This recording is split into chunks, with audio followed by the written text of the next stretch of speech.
ప్రభువైన యేసుక్రీస్తు నామములో మీ అందరికీ వందనాలు. Praise the lord. అందరూ బాగున్నారు కదా? ఈ ఉదయకాల సమయంలో దేవుని యొక్క వాక్యాన్ని చదువుకుందాం. 1 కొరింథీ 6వ అధ్యాయము 20వ వచనం. విలువ పెట్టి కొనబడిన వారు గనుక మీ దేహముతో దేవుని మహిమపరచుడి. ఈ వచనంలో మనము విలువ పెట్టి కొనబడిన వారమని చూస్తున్నాం. యెషయా గ్రంథాన్ని చూసినట్లయితే 43:7 ప్రకారం, నా మహిమ నిమిత్తము నేను సృజించిన వారిని, నా నామము పెట్టబడిన వారిని అందరినీ తెప్పించుము, నేనే వారిని కలుగు చేస్తుని, వారిని పుట్టించిన వాడను నేనే అని వ్రాయబడి ఉంది.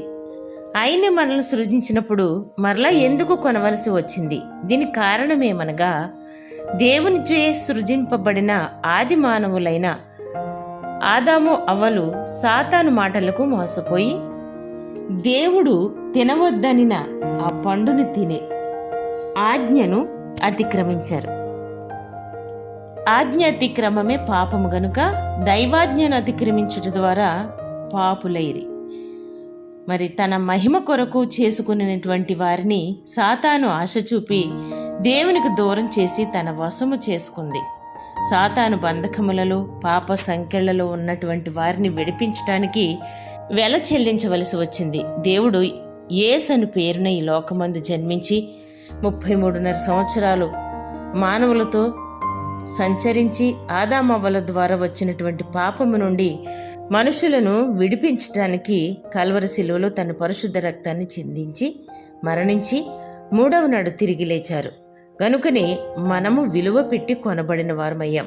2 పేతురు 2:1లోను, పితృపారంపర్యమైన మీ వ్యర్థ ప్రవర్తనను విడిచిపెట్టునట్లుగా వెండి బంగారముల వంటి క్షయ వస్తువుల చేత మీరు విమోచింపబడలేదు గాని అమూల్యమైన రక్తము చేత, అనగా నిర్దోషమును నిష్కలంకషమునగు గొర్రెపిల్ల వంటి క్రీస్తు రక్తము చేత విమోచింపబడితరని మీరెరుగుదురు గదా అని 1 పేతురు 1:18-19లోను, ఆ పెద్దలు, నీవు ఆ గ్రంథమును తీసుకొని దాని ముద్రలు విప్పుటకు యోగ్యుడవు, నీవు వధింపబడిన వాడవై నీ రక్తమిచ్చి ప్రతి వంశములోను, ఆయా భాషలు మాట్లాడువారిలోను, ప్రతి ప్రజలోను, ప్రతి జనములోను దేవుని కొరకు మనుషులను కొని మా దేవునికి వారిని ఒక రాజ్యముగాను యాజకులను గాని చేసిదివి గనుక వారు భూలోకమందు ఏలుదురని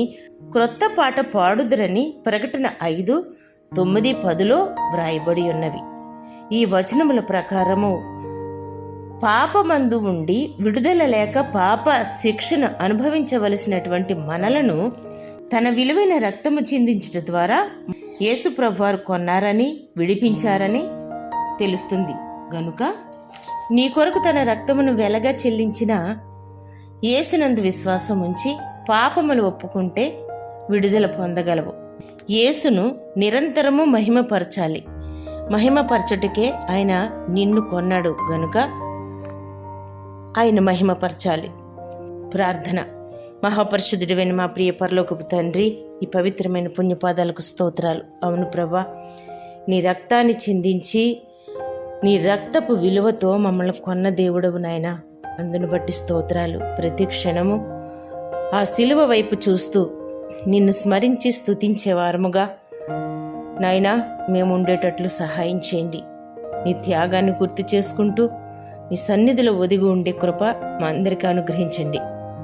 మా ప్రియులందరినీ ఆశీర్వదించి దీవించమని, ఈ దినపు ఆశీర్వాదాలు అందరిపైన కుమ్మరించమని నజరేయుడైన యేసు పరిశుద్ధ నామములో ప్రార్థించి వేడుకుంటున్నాను ప్రియ పరలోకపు తండ్రి.